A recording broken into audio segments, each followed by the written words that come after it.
Hello there, good morning. It's 11:30, 1 a.m. Welcome to news from here on GHOne television. Here's what to expect in the next 60 minutes. Government to make public findings into the helicopter crash of August 6 that claimed 8 lives. We are live shortly to the presidency on this development.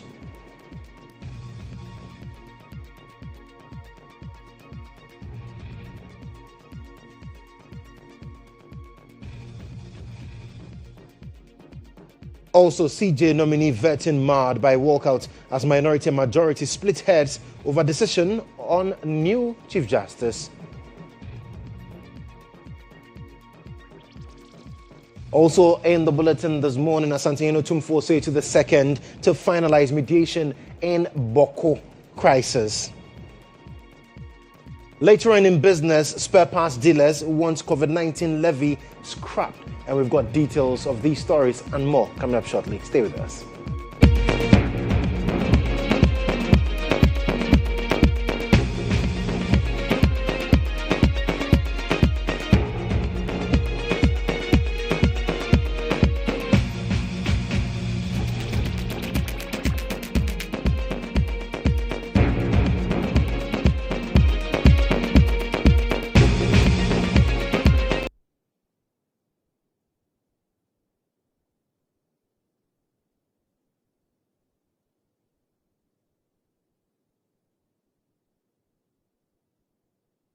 Well, thank you so much for staying on with us. I am Joshua Kodjo Mensah. The details of our stories now. And the minority caucus in Parliament has been accused of frequent walkouts, sparking controversy and heated exchanges between them and the majority side. So a recent vetting session for Chief Justice nominee Paul Bafo-Bonny turned contentious with heated exchanges between the parliamentary leaders. Now, despite a boycott by the minority, some have also described it as a walkout, the vetting proceeded amid intense questioning and debate. So GHOne News' Elikri Mawuku has more in the following report.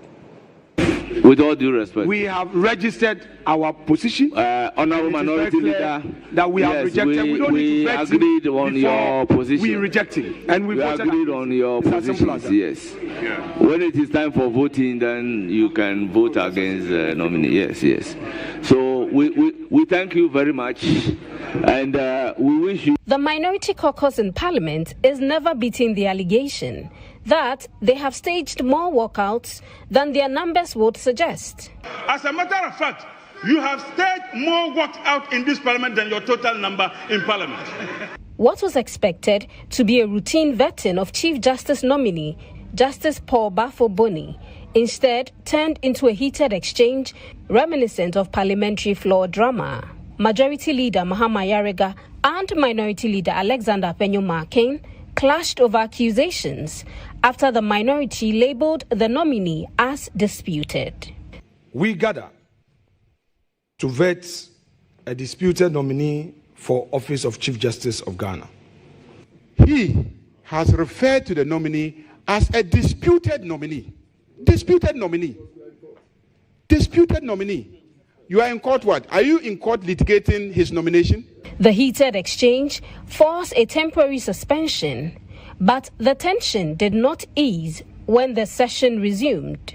Minority Leader Alexander Penyumarkin announced his side's decision to abstain from the vetting process, citing unresolved issues linked to a petition by former Chief Justice Gertrude Araba-Isaba Tokonu.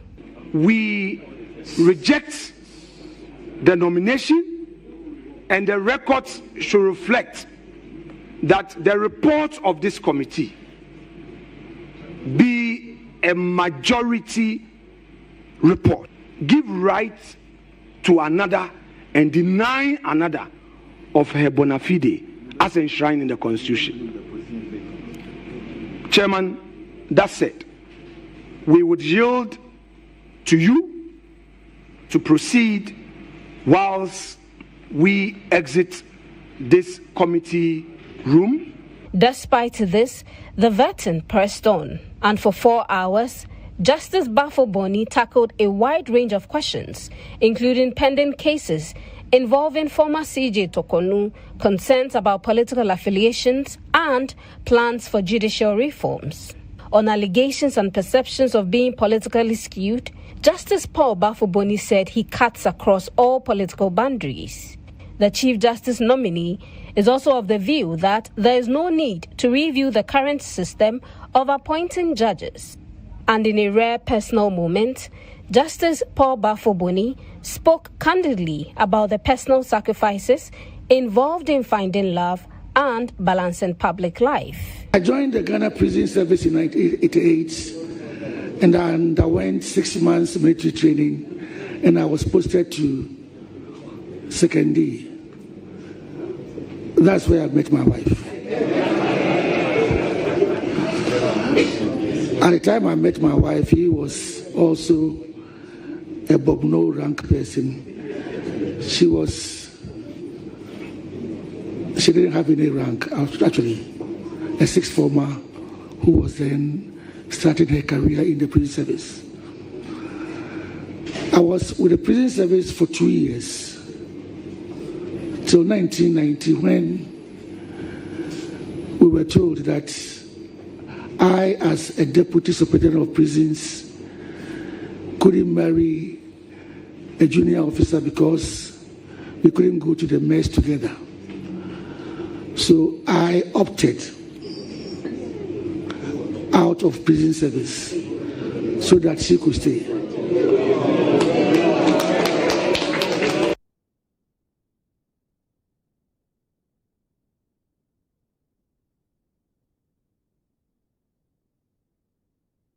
Well, quite an interesting one there. But there's been a lot that has emanated from the vetting yesterday. But let's get on Zoom now and speak to Nehemiah Atigan. He is principal leader to GHOne, their parliamentary monitoring group, and he's joining us to help break it down for all of us. So, Nehemiah, thank you so much for joining us. So, what is your assessment generally of what we saw yesterday with the vetting of Paul Bafo-Boni as CJ?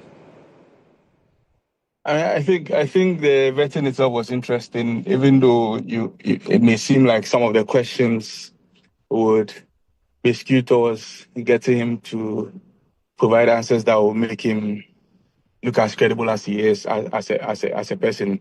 But I think once we also didn't have both sides at the table, that was not the best. I mean, if Parliament is to command the trust of Ghanaians, then the rules of engagement must be clear and respected and transparent. And so if you have a walkout at this magnitude, that raises questions as to whether we are serving the process or politics. And so the decision by the minority caucus to walk out reflects a deeper anxiety about maybe fairness and respect for the institutional norms. And it is not merely a tactical move if you look at it, but maybe a signal to the nation that something is amiss. And I think that the majority may not see anything wrong with it because they have the numbers, but parliamentary vettings is not supposed to be a theater per se. It has to be something that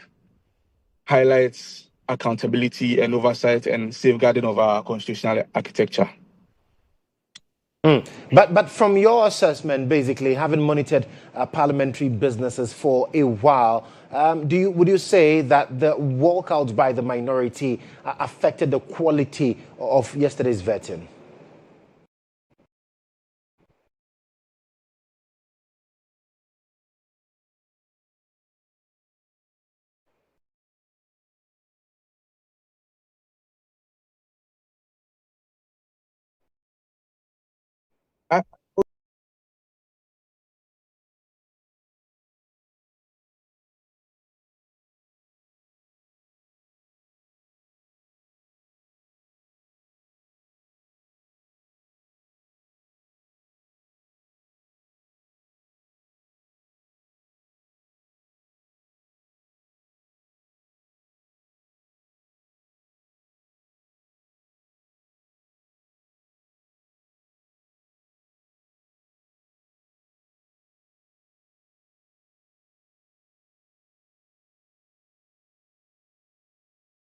We want to strengthen it by having both minority and majority alike believing that there's a level playing field and asking the questions that you have to ask. But what has happened erodes the level of trust that should be there. And so the outcome of even the best qualified nomination or nominee is tainted by just having one side asking questions. Right, but then going forward, how can we deal with issues of this nature? Because clearly, yes, the minority reserves the right to stage that walkout. But then how do we prevent this in the interest of the country and not necessarily to serve a faction when it comes to Parliament? Well, I mean, Odikro, for instance, will typically call on Parliament to pause and reflect and ensure that every vetting is conducted with full participation. And so you do not want a situation where it's just one side. There should be ways, and I don't think this is missing in our democracy or even in our parliamentary work, where you build consensus. If the other side disagrees, I think you go in camera and have conversations and ensure that, okay, these are your grievances. Let's meet you halfway and let's move with it. Because in the end, you want to ensure that when Parliament acts, it acts with a full buy-in and not a situation where it's one-sided. Else we undermine the foundation of the very trust that the citizens have reposed in them who are serving us and who are ensuring that they check all of these folks who be nominated to serve in government or to even serve in the arms of government that we have. Right. And so this is something that we have to take seriously and not treat it as a norm. Absolutely. Neymar, thank you so much. He is principal leader at DICRO, their parliamentary monitoring group. But then the fallout of that vetting has given rise to other legs. For instance, the nominee talked about sentencing regime, and he cited an example with Atai that is generating a lot of conversation on social media. Nana Akwa is joining me with some of your views reacting to that particular statement from the nominee, Justice Paul Bafoboni. Nanama, what are people saying? Well, as you said, and as the rap said, a lot happened yesterday, but this really caught my attention. When we go to Facebook, we have Augustine asking, does it mean he really didn't deserve the judgment you passed on him? Then we have Abbas saying, your family will still be there when you're gone, or that doesn't count. We also have Tony Adu, who says, he never said because. Listen to the video again. I said to myself. Then we have young Guy G, who says this statement raises a lot of questions about the balance between justice and personal safety. It's concerning a sentence that could be influenced by fear of future harm rather than solely on legal principles. It's definitely a conversation worth having about how the justice system operates and the role of personal biases in decision making. Ebenezer says, I bet he hadn't the slightest idea where this loose talk would finally lead to. Atayi's legal team are also listening, I suppose. We also have Jonathan Yin. He cares about his family and not Ghanaians. Francis says because of politics, people are forcing themselves to be empathetic to Atayi's situation. Do you guys know who this guy was? Well, he was a notorious armed robber. I mean, it's an interesting conversation to pick up from here. My name is Nanama Akwa. Joshua, back over to you. And we need to cross over now to the presidency because the information minister or the minister responsible for government communications, Felix Kwasi-Ofosu, is beginning to address media persons because we know today the report into the findings of the helicopter crash on August 6th is to be made public. And so let's cross over now and get you that feed from the presidency. Now, in order that you are familiar with those who did this comprehensive work, I would introduce members of the team, the accident investigation team. They were chaired by COP Abdulrazak Osman, who is the National Security Coordinator. Members included Air Commodore D.A. Akron, who is an aircraft accident investigator. Group Captain N.A. Ayite is a pilot of the Air Force. Wing Commander A.R. Mustafa is also a pilot who is familiar with the aircraft that was involved in the accident. Wing Commander A. Shaibu is an aviation medical specialist. Squadron Leader B.B. Agbusege is an aircraft accident investigator and engineer. Lieutenant General T.A. Amwakon is a clinical psychologist. Captain Paul Kodjo is an aircraft accident investigator. Engineer Eric Ewusi is an aircraft accident investigator. And last but not least, Mamiefua Aswadankwa is a lawyer with the National Intelligence Bureau. Now, the presentation this morning of the findings of the team will be made by Captain Paul Kodjo. Now, before he does, I need to give you a brief background into his expertise and the reason why he is suited to perform this particular assignment. Now, Captain Paul Kodjo is a seasoned aviation expert with nearly 5 decades of experience spanning piloting, airline management, and aircraft accident investigation. He began his career in 1975 with Ghana Airways, rising to become a captain, instructor, examiner, and test pilot on the McDonnell DC-10 aircraft. He later held key leadership roles, including chief pilot and deputy CEO technical, where he oversaw flight operations and engineering. Notably, he led the successful qualification of Ghana for the FAA Category 1 status in 1997. He also flew with Saudi Arabian Airlines as a B747 captain from 2006 to 2011.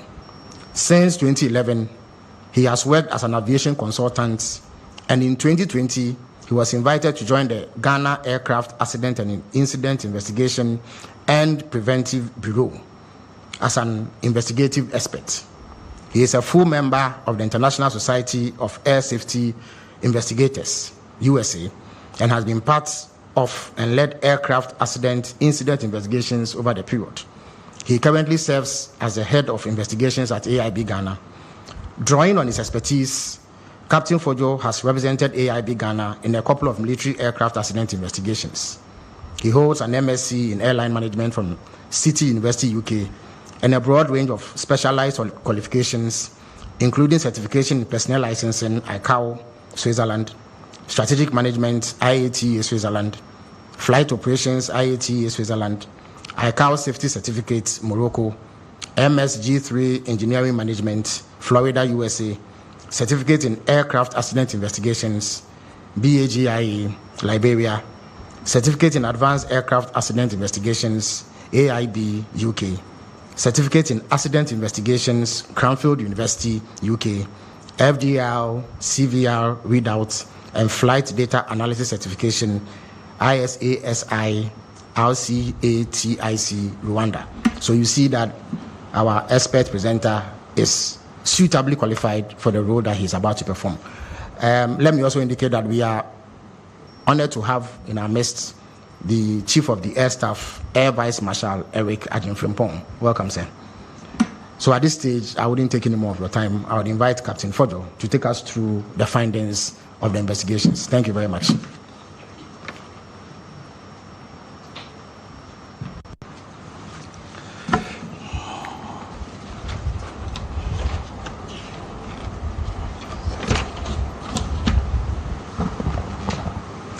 Dignitaries, ladies and gentlemen, good morning to you all. Before proceeding, I'd like to, on behalf of the investigation board, give our sincere condolences to our dearly departed heroes.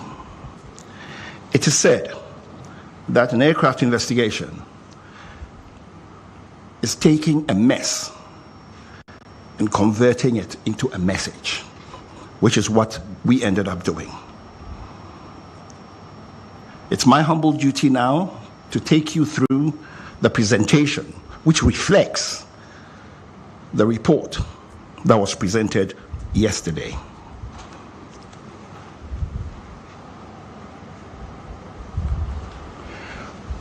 On Wednesday, 6th August 2025, the Z9EH tail number Golf Hotel Foxtrot 631 helicopter operating a scheduled flight from Accra to Obuasi was involved in a crash at Dampia Forest Reserve of Anochikro, Brofiejo, in the Adansi Ekrufom district, Ashanti region. All 3 crew and 5 passengers on board died.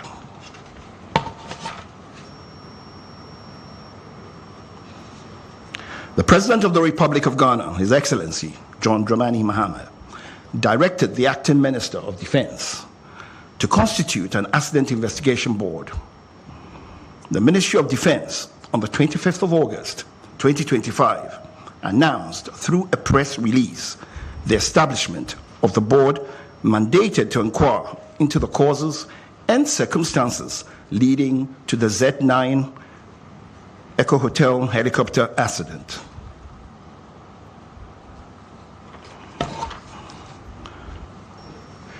This investigation has been conducted in accordance with the Ghana Air Force flying orders, the Ghana Air Force Air Staff Instructions, Annex 13 of the International Civil Aviation Organization's Convention on International Civil Aviation.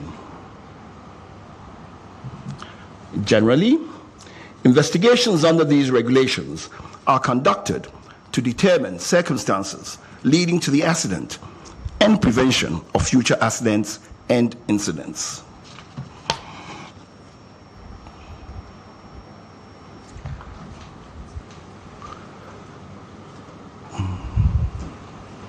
The final report, which was presented, came in a format which had 4 parts. Part 1, factual information. Part 2, analysis of the factual information. Part 3 were the conclusions, which includes the findings, the causes, and all contributory factors. And Part 4, the safety recommendations.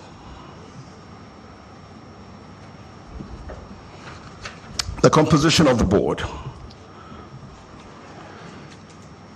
This is now getting into the methodology of the investigation. The composition of the board had national security, Ghana Armed Forces personnel from the Aircraft Accident and Incident Investigation and Prevention Bureau, Ghana, National Intelligence Bureau, and we had some staff from the US Air Force also with us.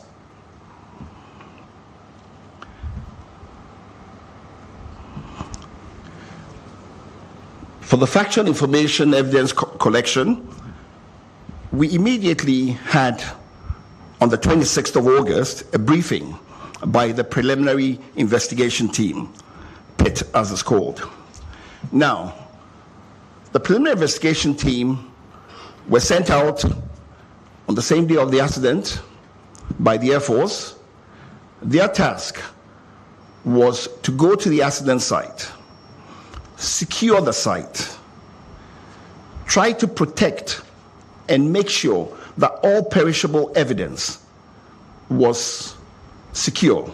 Now, when we speak of perishable evidence, we mean things like information, things like memories, because people forget after a short time.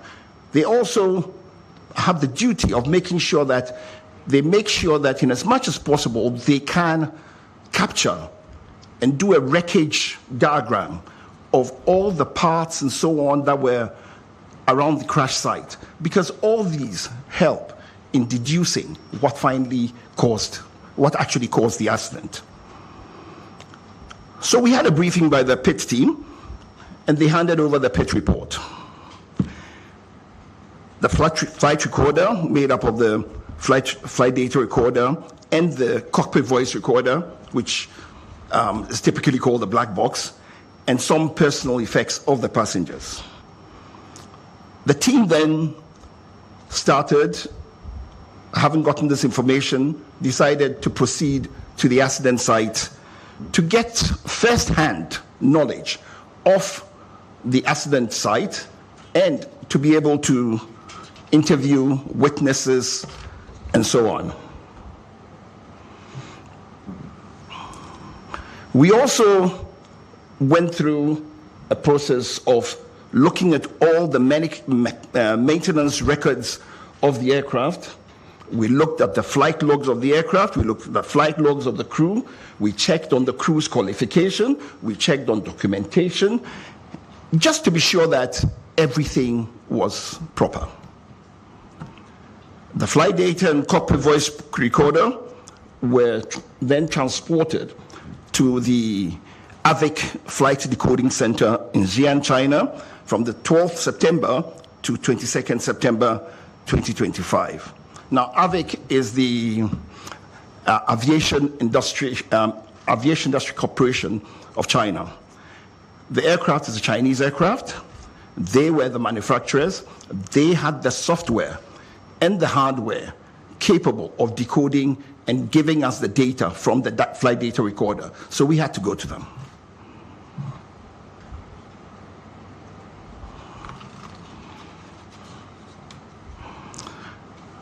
We also decided, as is normal with investigations, to look at the human factors and operational information. We looked at the medical and psychological records of the flight crew. Interviews were conducted with pilots, engineers, superiors, to assess the crew's proficiency, training history, and operational culture. We also actually interviewed their families and so on. We left no stone unturned.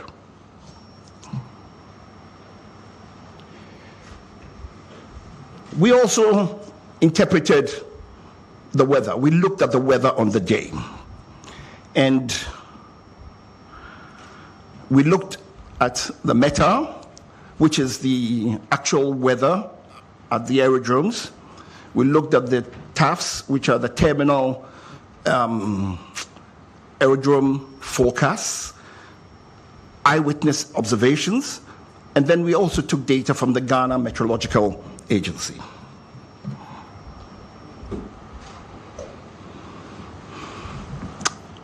Next, the investigation team decided to look at the whole organizational and systemic processes under which the aircraft was operated. So we examined the Ghana Air Force policies, their flying orders, and their operational oversight mechanisms. We looked at crew authorizations. We looked at the air tasking order procedures. Because, for instance, for the particular day, the task order that had been given was to fly the Minister of Defense and his party from Accra to Obuasi and back. We looked at Air Force oversight, its safety culture, and the adequacy of risk management systems.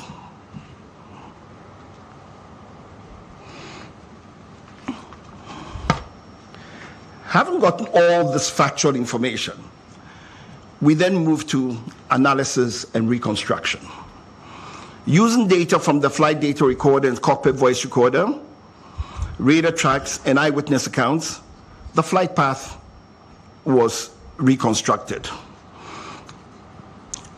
We also looked at various analysis of several data and other similar accidents. And then we pieced together the sequence of events leading to the accident. From that, we came up with our findings and causes, and then finally, the safety recommendations.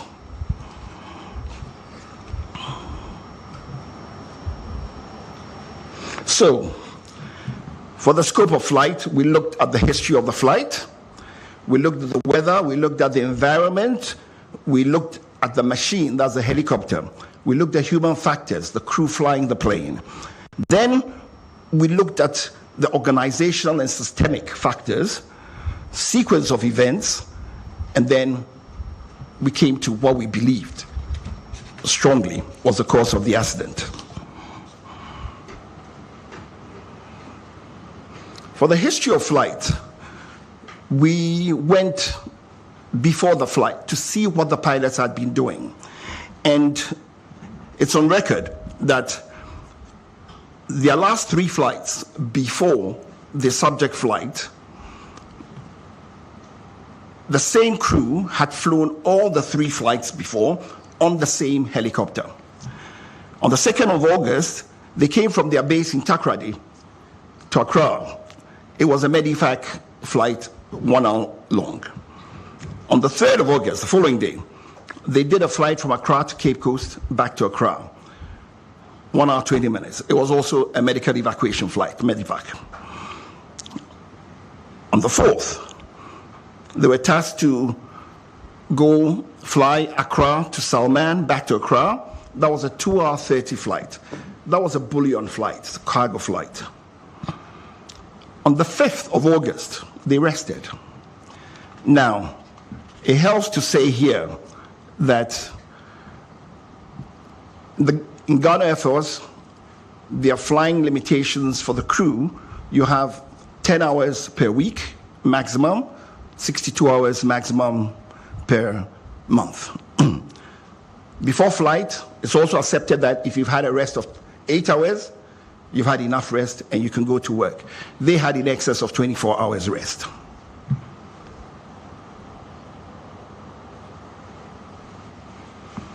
On Wednesday, 6th August, the crew for the Z9 aircraft, call sign, ISCAP, Hotel Romeo, India, planned to execute the task order for the Ministry of Defense. The flight was scheduled to depart at 8 a.m. with an estimated en route time of 50 minutes. The captain delayed the flight due to adverse weather in Accra, Kumasi, and Obuasi. The weather improved about an hour later, so takeoff ended up at 12 minutes, 14 seconds after 9 a.m. Throughout the flight, the altitude changed to avoid low clouds. Now let me explain why this was so. The flight started out being conducted under visual flight rules. Now, if you're flying under visual flight rules, what it means is you're using visual references to navigate. It's a normal way of flying. So they were using visual cues to navigate to go to Obuasi. And so they had to stay away from cloud, in contact with the ground. So as the cloud base changed, they changed their altitude. Where they needed to avoid, they would avoid.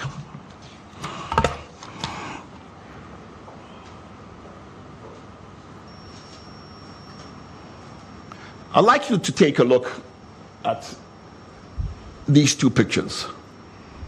Now, first of all, these pictures were taken in the environs of where the accident took place. Take note, it wasn't taken on the day of the accident, but it's just representative. The picture on the left shows the morning weather and shows you the visibility, gives you some idea of the visibility on the day. The picture on the right is taken from the same place, looking at the same area, and you can clearly see that you can make out the ridges in the terrain over there. And it's noteworthy that on the day of the flight, this visibility you are seeing that I'm telling you, you can't even see that as you can see. On the day, the visibility was much worse. From eyewitness accounts, the visibility was down to close to 200 meters at some point. This also shows a picture of actual weather from a passenger who was on board the aircraft, just to give you an idea.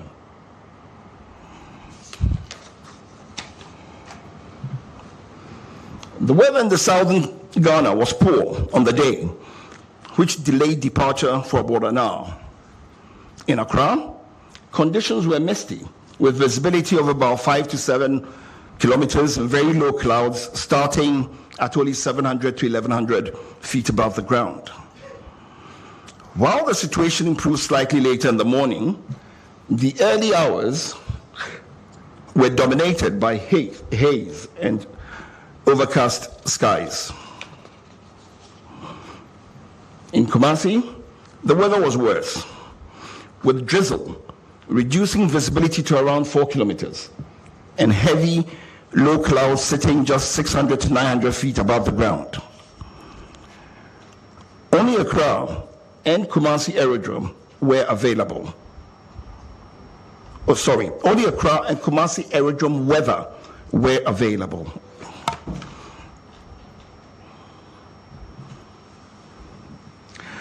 there was no formal information on the weather available to the pilots along the flight route. Witnesses reported poor visibility due to fog and rain at Brofuyedru and its environs. Environmental conditions in the Dampier Forest Reserve and its rugged terrain of hills, mountains, created conditions such that over such rugged terrain, you can have turbulence, downdraft, and other phenomena.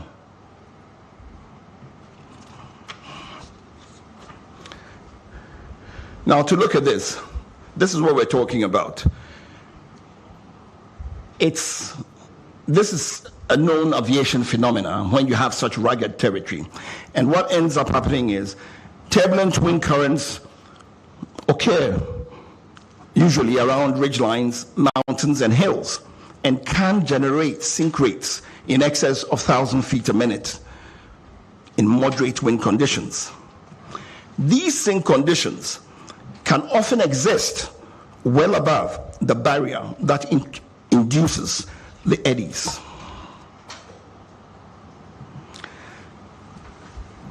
We assessed the aircraft to see if it was fit for purpose. The helicopter entered the Ghana Air Force Service in May 2015, having been manufactured in 2012, and it reached its 10-year service threshold on 18th May 2025.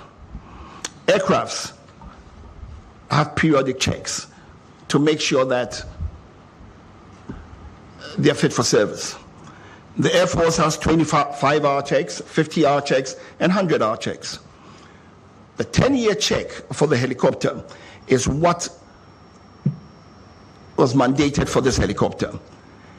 Now, as is usual, an operator, in this case Ghana Air Force, requested from the manufacturer an extension. And it's normal, happens in civil flying, happens with any type of flying. The manufacturer gave a 90-day extension to 18th August 2025. And basically, the helicopter met all the basic safety requirements. That notwithstanding, it sort of met a 100-hour check. So the Air Force also did a 100-hour check on the helicopter before the flight. The aircraft on the day was declared serviceable and duly signed off by both the engineers and the captain. The flight data report indicates that the helicopter was in good working condition. The helicopter, however, did not have some avionic safety enhancements.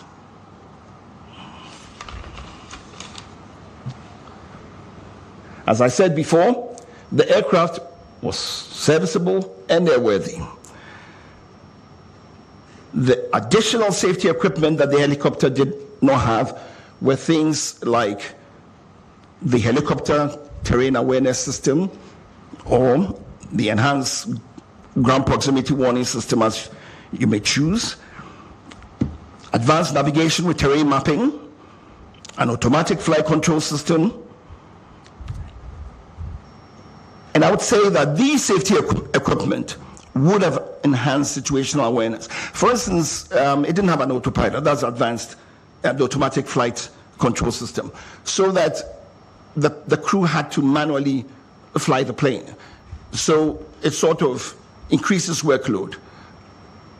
Typically, you want to have a plane that has an autopilot. All the civil planes use autopilots, and the workload on the pilots is very low. It gives you the chance to do things and to think easily, and so on and so forth. Despite all this, the aircraft was in a good condition to fly and met all safety requirements. The investigation has recommended strongly for aircraft with these additional safety enhancements to be acquired immediately for the Air Force.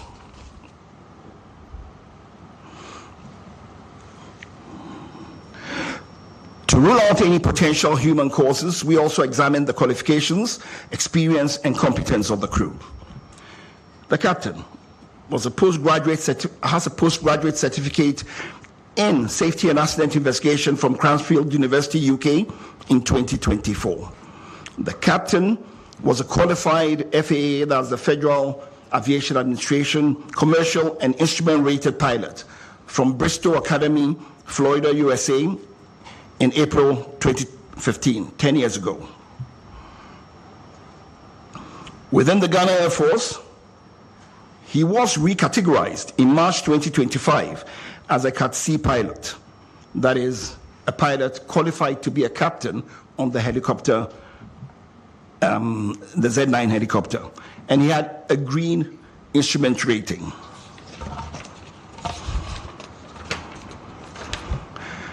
In the Air Force, they have gradings for pilots, categories for pilots from A to D. D being, depends on what you call high and low, D being for the initial, sort of, and then you go all the way to A. It's interesting to note that for quite a while, and as of now in the Air Force, the highest category is Cat C. So the pilot was totally competent to be flying this plane.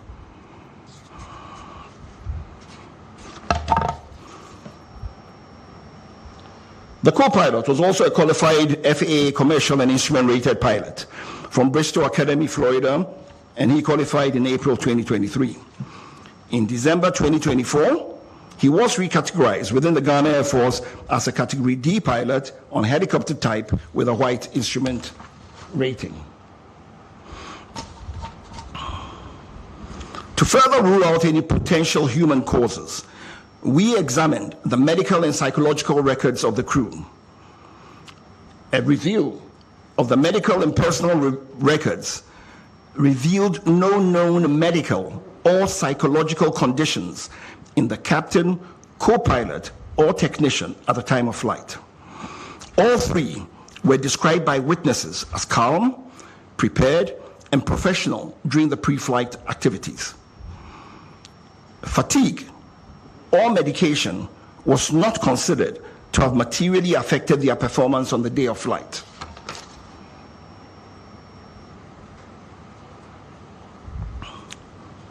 Now to the sequence of events. The flight departed Accra under visual flight rules in marginal weather. The flight to Brofuyedru was uneventful. Brofuyedru is approximately 90 miles from Accra, about 10 miles from Obuasi. As the flight approached Obuasi, visibility deteriorated rapidly due to mist and low clouds. At 9:56, the crew entered IMC, which is Instrument Meteorological Conditions. To the layman, it is they flew into clouds because they no longer could stay away from the clouds, so they flew into clouds and transitioned to IFR. Now, IFR is Instrument Flight Rules. So what it means is they now transitioned from navigating using visual cues to now navigation solely on the aircraft's instruments. The crew then initiated a climb to cross terrain that they were aware of. They initiated the climb to cross the terrain. Seconds before impact, the crew stated that they could see the high ground below, so they'd gone over it. Suddenly thereafter, the helicopter that was flying up without any change in its power or in the pitch which we use to go up and down, suddenly lost height and impacted a ridgeline at about 1370 feet above sea level. And this was about 6.5 miles from the destination, and this happened at 9:58.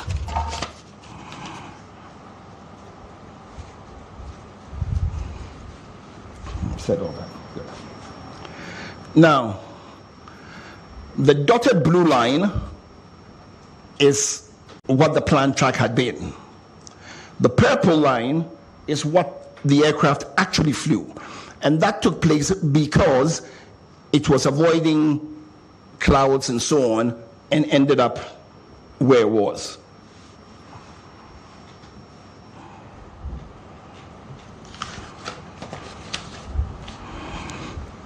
Now to our findings.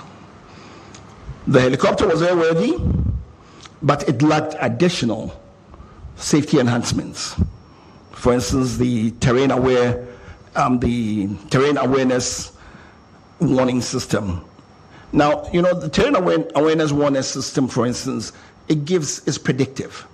So what it does is it tells you, warns you, it gives you a better picture of the situation and puts the pilots in puts them in a position to make better judgments, to be able to see everything and be able to foretell if there are any things that could possibly create a problem.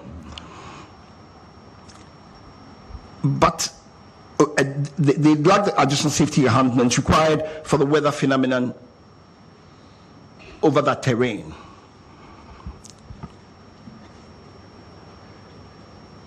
There was adverse weather, there was limited visibility, there was rising rugged terrain, with its terrain-induced complicating factors, and there were no ground-based navigational route aids en route. The investigation would like to say that from everything they gathered, the emergency response was very timely. The fact that the first responders managed to get to the site in about 2 hours was remarkable because the terrain has very steep slopes. It was raining, it was slippery. So it wasn't the easiest thing to do. When we went to the site, it was also raining and it was very slippery. And we struggled using sticks and everything to try to get up there. So looking at everything, we would say very confidently that the emergency response was very timely. The investigation determined that the accident was caused by the sudden loss of altitude and lift due to downdraft. This loss of altitude without change in power or pitch altitude is consistent with downdraft associated with changing environmental conditions over high terrain.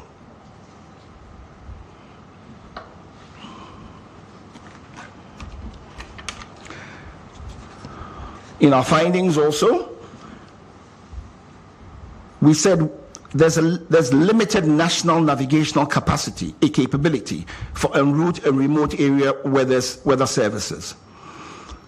We also looked at training and realized that the Air Force doesn't have much simulator training. We looked at flight monitoring and realized that there was no flight data monitoring also taking place. For flight following and tracking of aircrafts, we realized that it was also not there. There's no secondary surveillance radar, no automatic dependent surveillance broadcasts, or any other real-time tracking of aircraft.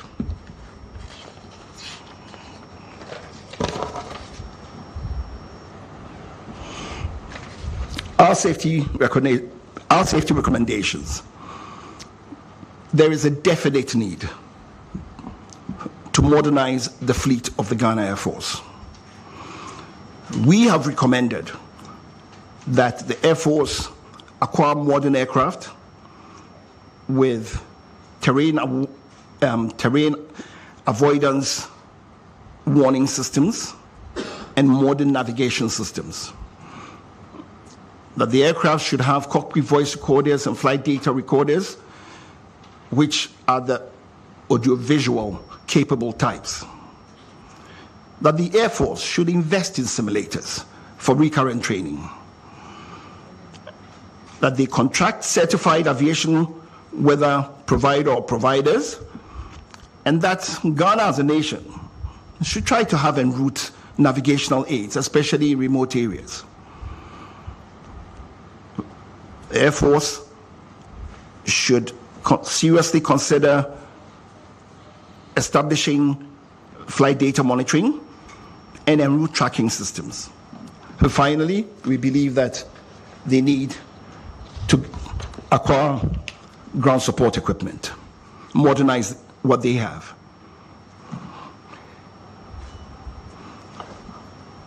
In conclusion, the helicopter accident was an unfortunate and sudden weather-related accident. Implementing the safety recommendations will prevent the reoccurrence of future accidents. At this time, before I take any questions, I just want to give a few acknowledgements. I'd like to acknowledge the efforts and the support that the team had from the National Security Secretariat, led by the National Security Coordinator. It made what was a really difficult job for us much easier to do, and encouraged us to do and persevere to come up with these results. I'd like to say thank you also to the US team that joined us for a period of the investigation, the Chinese, for their warm welcome of us when we went to China for the decoding, and all the assistance that they gave us. They were very professional, and they worked with us and got us everything that we needed to be able to fully understand what happened. I'd also like to acknowledge the lead investigator, who in truth is not here today, Air Commodore Akron.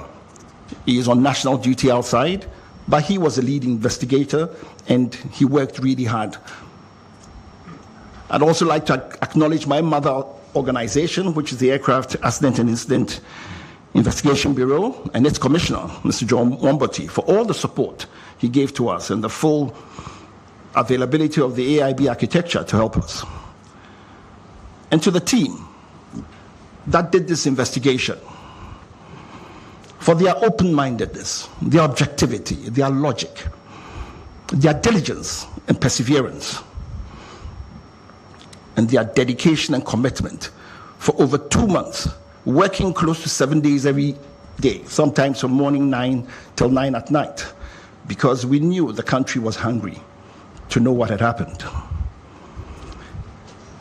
And finally, I'd like to thank God for blessing us and giving us the fortitude, the mindset, and for guiding us to come up with this report, which we hope will bring closure to the families of our departed heroes and to the nation. Thank you.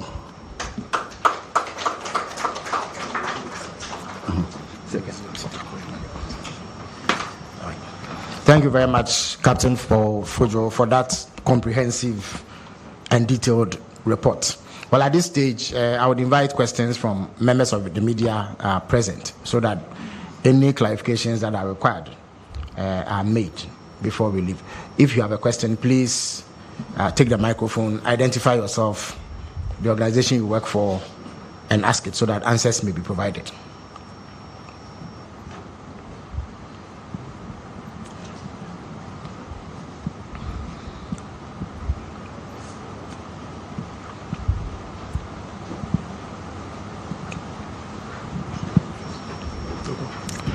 Good afternoon. My name is Mark Solak. I work with Joy FM and Joy News.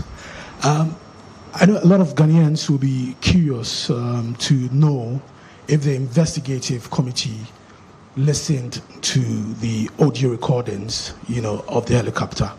And I want to find out if indeed you listened, if it's possible to give us an idea of what happened in that moment. And then the second question, you talked about modernizing the fleets of the Ghana Armed Forces. I know right after the incident, there were calls to modernize the fleets, and this revelation is definitely going to reignite the calls, especially also coming on the back of recent discoveries about the presidential jet. I know there are investments, there are plans to inject $1 billion to retool the security agencies. As an expert, I want to find out how fast should we do this and which areas should we look at? Thank you. Thank you very much. Are there any other questions, please? Yeah, courage. Yeah.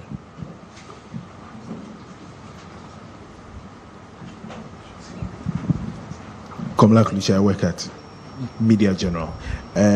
What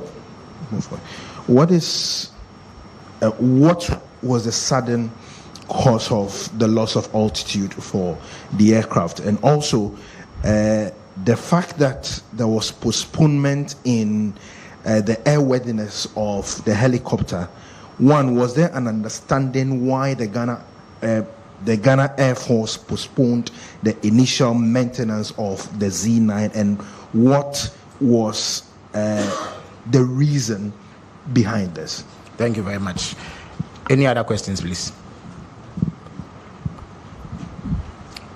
Okay, so Captain Kodjo would answer these, after which we'll come back for another round of questions. Thank you very much.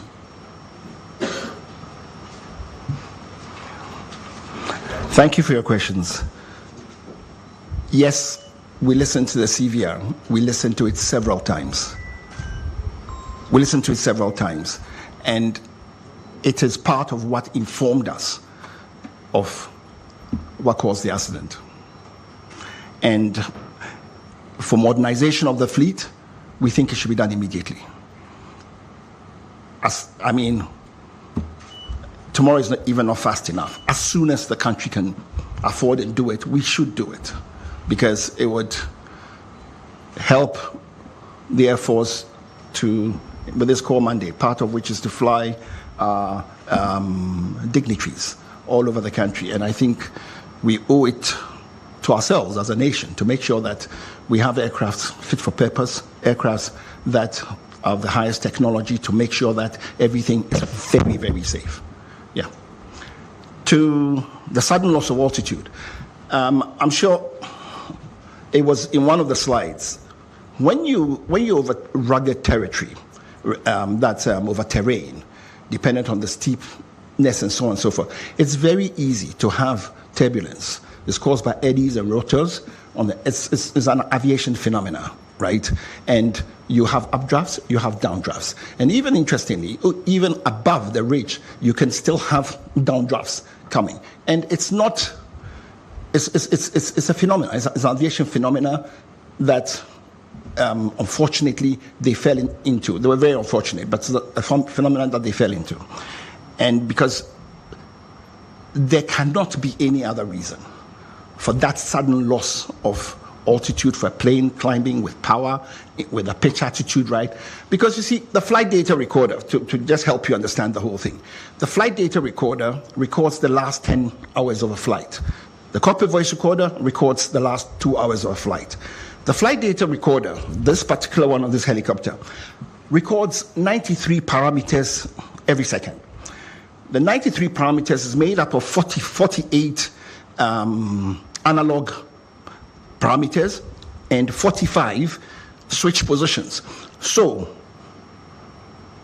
looking at the flight data report, you know where all the switch positions are, you know what the height of the plane was, you know the exact position you know it time bound.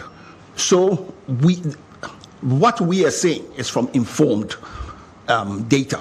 It's not that we've just conjectured something. We have the data, we've looked at it, and that is how come we've come with the conclusions we've come up with. I hope I've answered. Then the last one, the postponement of the maintenance. It's industrial practice, it's operational. In the airlines, it's done. Air Force doing it, there's nothing wrong with it. It's accepted practice. So there's nothing to it. I hope I've answered your question. Thank you. Thank you very much. If there are any more questions, I'll take them now. Yeah.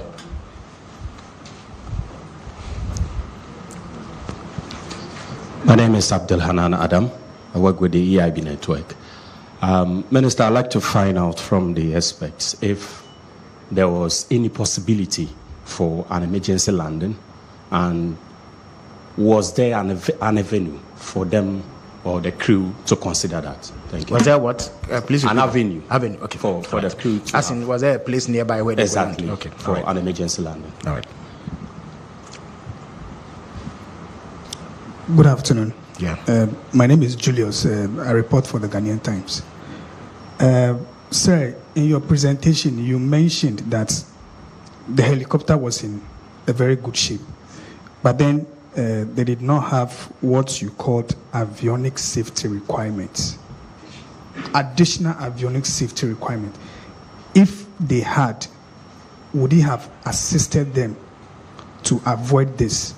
And then outside of your report, there have been a lot of speculations about the final moments of the aircraft from eyewitnesses that it exploded, parts scattered all over the place. Could you address this for us, please? Thank you.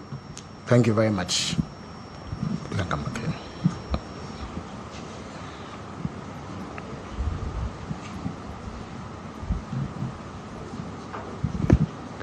So I'm back again.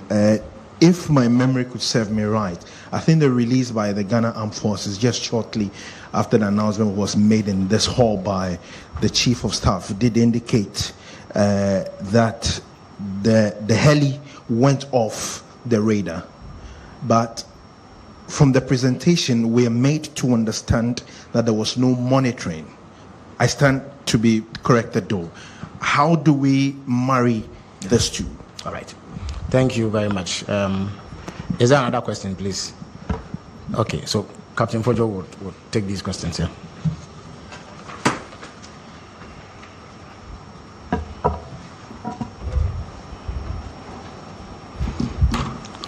Thank you once again for your questions. I would like to presume that when you say emergency landing, you mean a diversion, because an emergency landing is when something goes wrong with the plane, because nothing ever went wrong with the plane.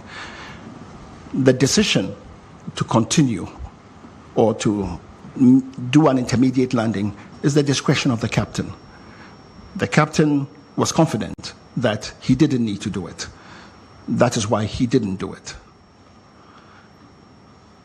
In terms of the additional avionics, right, I believe the question was, if they had it, would it have prevented the accident? Was that the question? Okay. All I would say is it could have prevented the accident, because it would have put the pilots in a better situational awareness mode. And it would have put them in a much better place to have taken decisions which could possibly have avoided this. But let's not kid ourselves. Let me just say something. What they went through is the sort of thing that even the best anywhere would have struggled to get out of, using what they were, with the limited instrumentation and so on that they had. The instrumentation, the instrumentation was fit for everything, but what we are saying is, I guess it's like saying that more meat never spoils the soup. It's, if you have all these other enhancements, it really helps. The Air Force the Air Force would be happy to have these enhancements because they know what it would help them do, and it would make our dignitaries and so on much safer when they fly. So that is why we are recommending that. But it doesn't mean that the fact that those enhancements were not there, that is why the accident happened. No, it would be wrong to say so. That would be too far-fetched. In terms of the explosion, there was no explosion before. You know, the Z9 helicopter, its fuel tank actually is under the where the passengers sit, right? So when it impacted, and don't forget, it was doing a flight to Obuasi and back. It wasn't going to refuel in Obuasi. So it had fueled up well.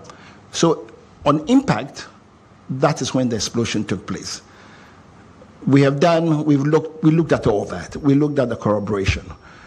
The time when, because you see, when there was the impact, when the the explosion took place. Don't forget, there were eyewitness accounts. So the eyewitness accounts tally with what we're saying.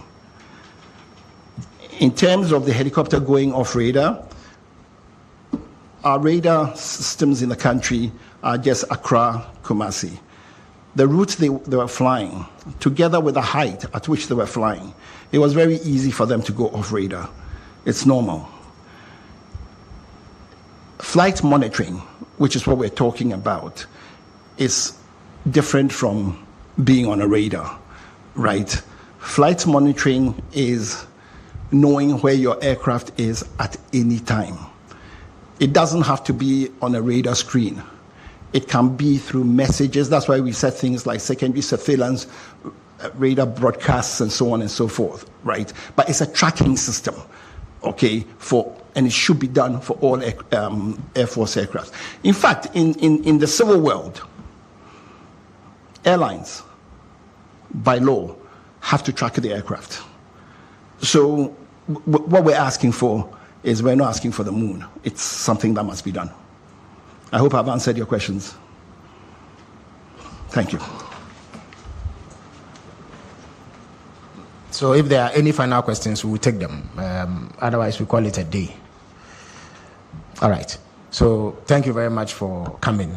And thanks to Captain Kodjo and his team for delivering a comprehensive report, which, for all intents and purposes, should put to rest any doubts about the events of that fateful day. Thanks all. Thanks to you all for coming. Yeah. All right.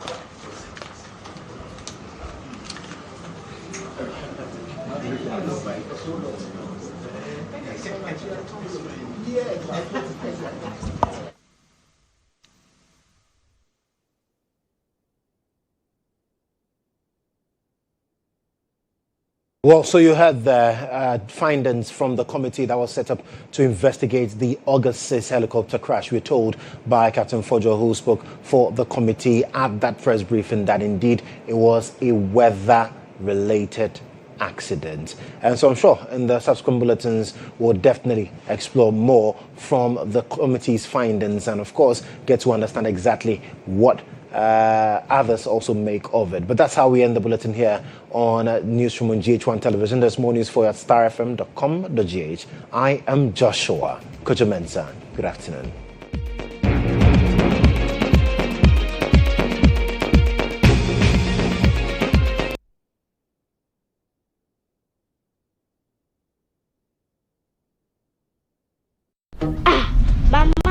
Shoes are too big for me. Oh, this one, by Christmas, it all fits, Pepe.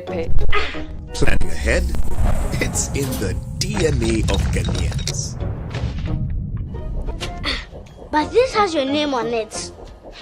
One day, it will be yours. Thinking beyond today has always been a part of us.